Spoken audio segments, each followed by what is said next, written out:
What are the top skills of a distributed systems engineer? So my name is Christian Meyer, and I was a doctoral researcher in the area of distributed systems, computer science in Germany. And so I have taught a lot of students in the area of distributed systems.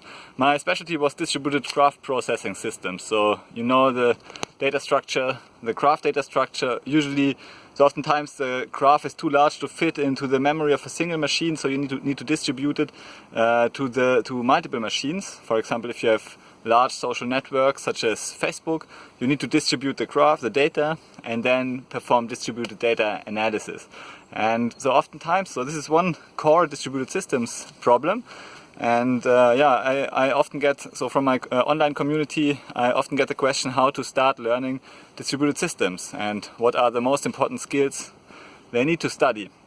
Okay, so we have several skills that are important, but I assume that you are the very beginner in distributed systems, so you don't know the first thing maybe in distributed systems, but you are excited about the opportunities of distributed systems, and you think about going into this direction, maybe as a freelance coder who works in the area of distributed systems. Maybe you just want to do it for your computer science studies.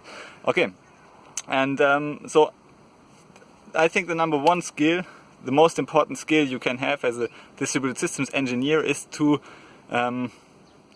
it's a very basic skill, but it's still very important, is to log into the shell, so to do remote access on other computers.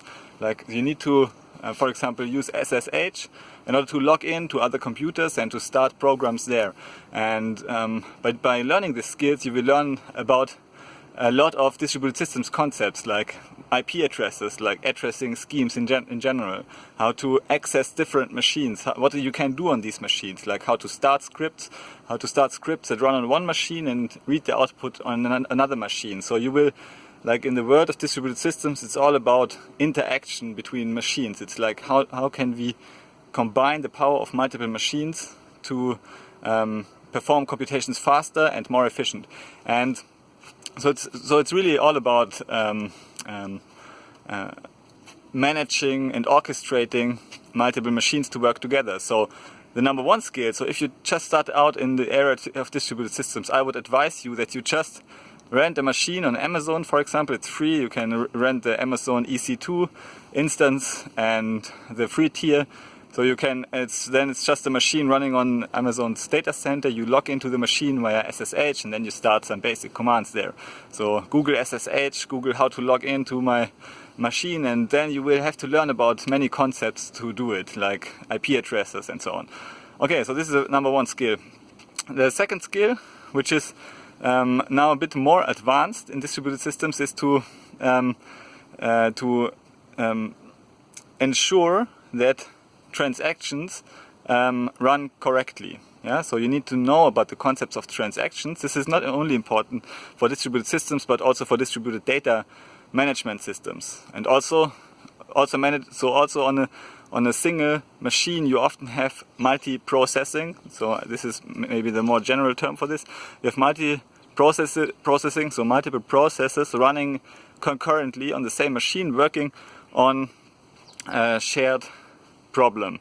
Okay, and now, so maybe Google multiprocessing and multiprocessing course, and so this is a very important skill. It ensures that if you have mastered this skill, then you know that you know how to run multiple processors on the same machine or on different machines that communicate with each other. And there's a lot of things that can go wrong. For example, one process can manipulate the data of another process, or can read the data from another process while the other process just writes the data, and so on. So you have to ensure that all the processes are executed in a correct and orderly fashion.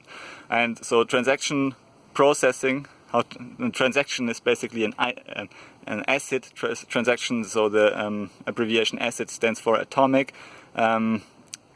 consistent, isolated, and durable. So check out this definition, check out about the notion of consistency, and about the general concepts of multiprocessing. multiprocessing. So multiple core processing or multiple processes running in parallel on the same machine or on different machines. Okay, and then the third concept, let me think, is I would say it's like a more conceptual approach, how to break up problems into smaller sub-problems. Okay, because this will help you so if you perform distributed data analytics, then you have very large data set, like for example all users in the Facebook social network, and now you want to perform some analysis, like who is the most influential user. Now you can break up this problem to a certain extent into multiple sub-problems that can be solved independently by all the workers, by all the different machines in the distributed system. So, but first of all, you need to know how to think in terms of hierarchical problem solving. And for this I would advise you to read about divide and conquer algorithms in particular. So this is not, like the divide and conquer algorithms are not like a comprehensive way of breaking problems into smaller sub-problems, but they will give you a very nice idea how to do this and how to ensure that your machines run together and work together on a common problem.